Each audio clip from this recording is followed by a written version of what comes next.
Hey, what's up guys? One of the Tiger here, and here's another game of Crysis 2. And before I get into the game, I just want to say something. I had this girlfriend a while back, and she used to say shit like, "Oh, you're really nerdy," you know, and she said it in sort of this playful yet demeaning kind of way. And I guess I finally learned to embrace that, because here it is, it's 12:25 in the morning, and I just popped in the first disc of a 10 disc set of Ken Burns baseball. And if you don't know what that is, it's a long documentary about the history of baseball. And so I'm going to sit down, I'm probably going to watch about an hour's worth of this documentary because I like it.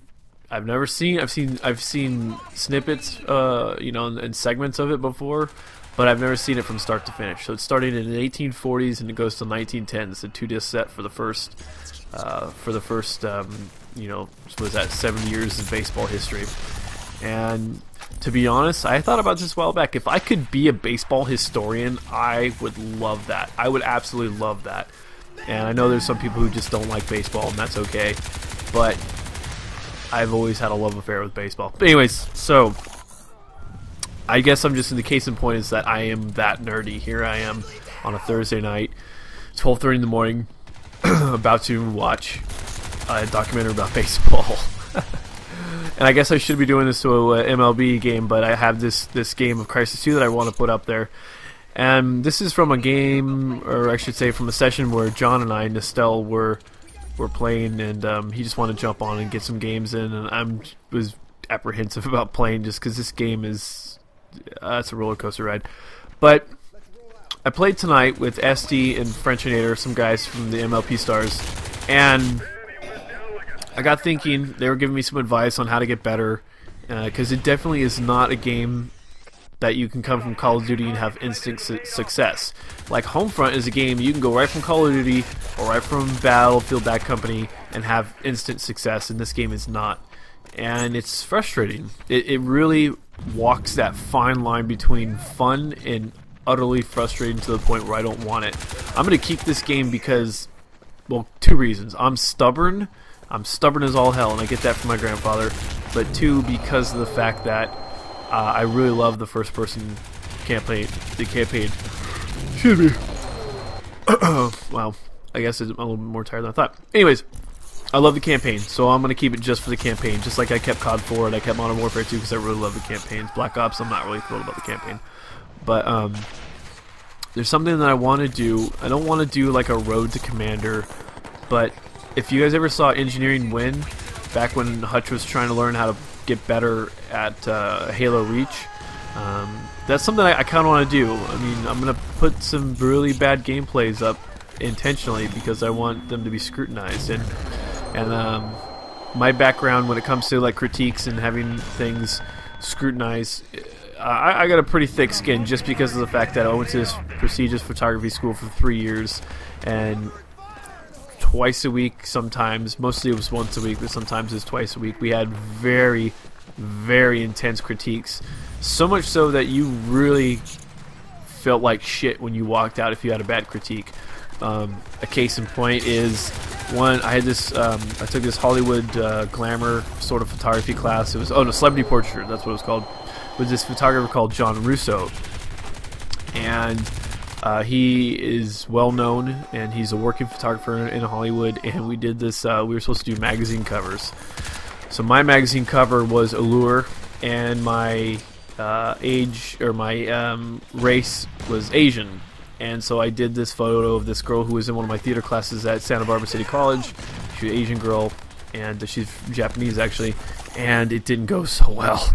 And then I did, you had to do one male, one female, and then I did a male shoot, and that one went awesome. It was like one of the best shoots that I ever produced while I was up at Brooks. And the critique went something like this, and I remember this verbatim. We put up all of our photos, on the males on one side, the females on the other side, and we put up all the photos, and he goes right to that first picture, he grabs it, and no shit, he goes and looks at it, he goes, "Good for her." And like in the most dickish sort of sarcastic way, and people were laughing, and my blood's boiling because I'm so embarrassed. I'm just like, oh my god, oh my god.